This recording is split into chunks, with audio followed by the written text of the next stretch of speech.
Hi, I'm Jeremy Dennis, and this is breaking news. In the past, it was common belief that hypnosis could be used to retrieve forgotten and suppressed memories. I have Paula on site with a few people that believe it works. Thank you, Jeremy. And I'm Paula Martella. I'm here with someone who believes in hypnosis. What do you know about hypnosis? I know a lot of stuff about it, actually. What makes you think it works? Because it helps you, it controls your mind and it makes you do things that you wouldn't normally do. And it also helps you remember things like past events that you wanted to put away. What made you believe that it works? Because I've done it a lot of times, actually. What have you done to make you believe that it works? It helped me remember my mom, that all the memories that we had together, even when I was a baby. It helped me remember a lot of misplaced items that I wouldn't usually use and stuff. That's nice. Here we have another individual who we are interviewing.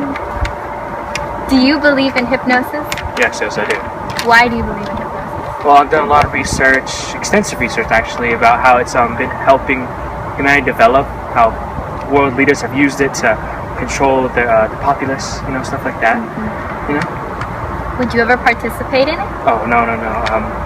It messes with your mind, makes you do stuff you don't want to, like the Nazis, they said it was the leaders, it was actually hypnosis, stuff like that. It's just crazy. All right, thank you so much. Thank you. There we have two people who believe in hypnosis. Back to you, Jeremy. From this, we can see that it's really easy to believe that hypnosis works. Now we have in the studio with us today a few psychologists that have done an extensive study into hypnosis and the details of how it works and how it doesn't actually apply to this situation. Paula?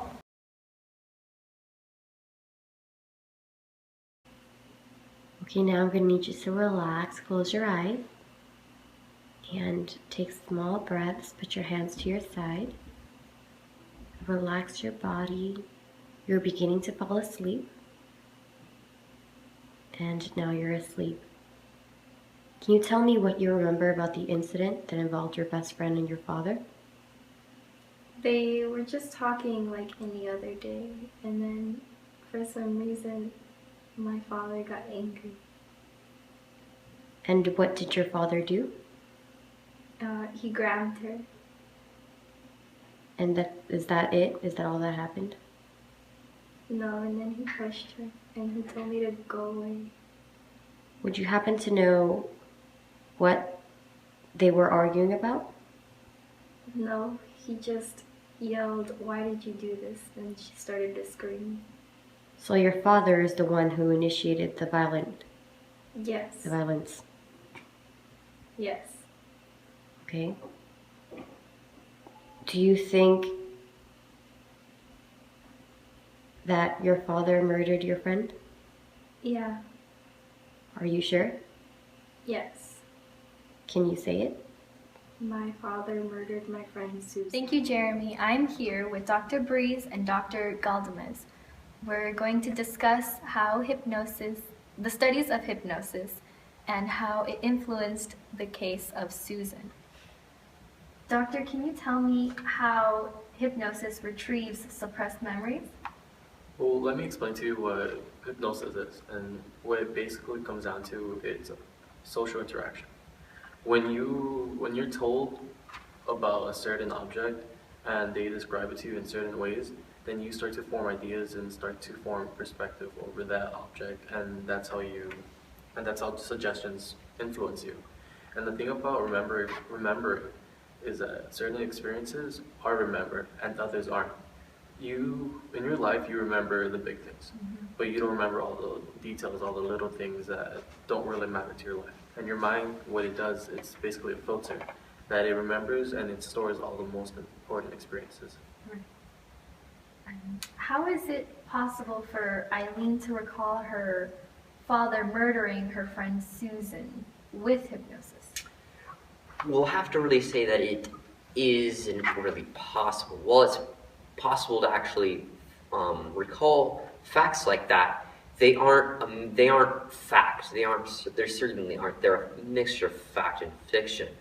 We have to recall researcher Kenneth Bauer's quote on hypnosis, which states, "Hypnosis is not a psychological truth serum. and to regard it as such has been a source of considerable mischief.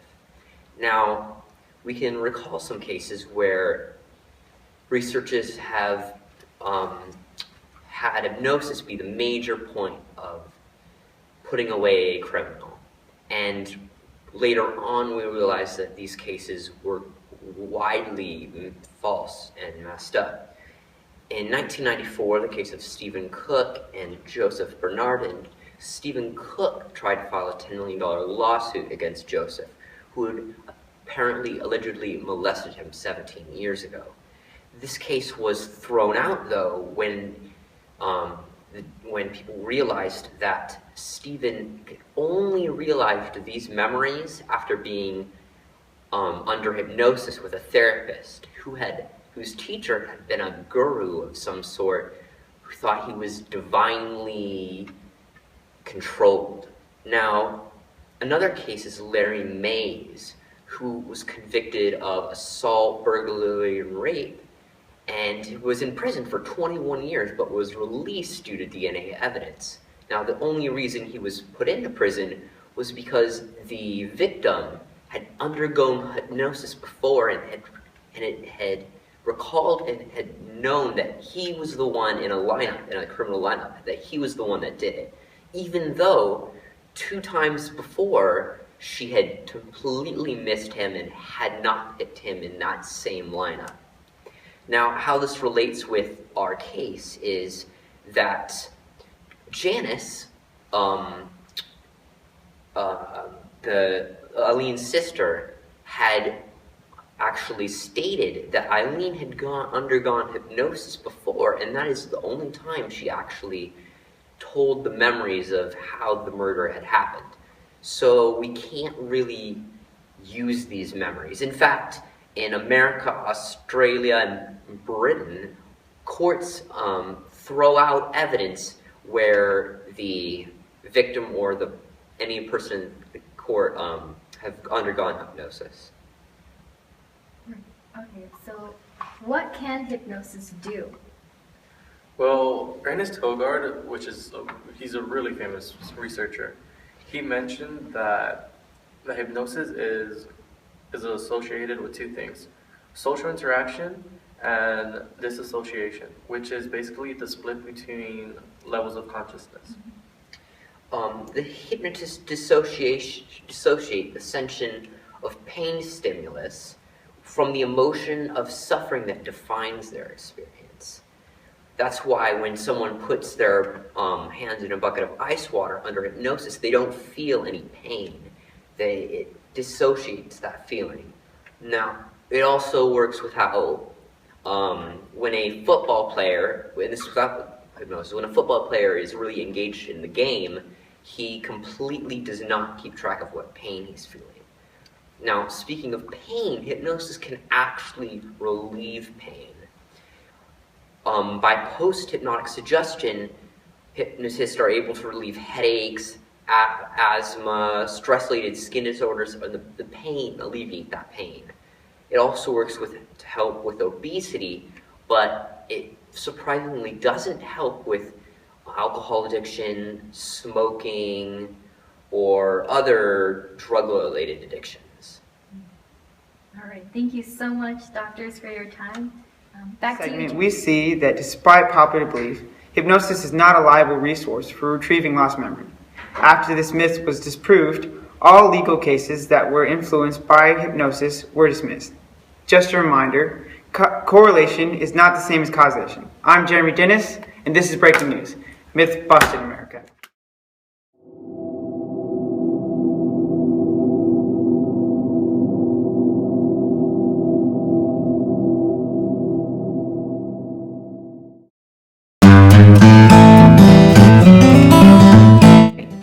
From this segment, we see that...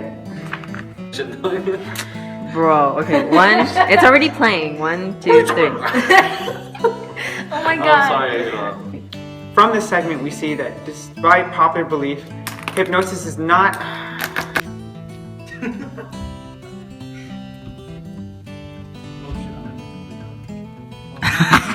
Oh my god, don't do that.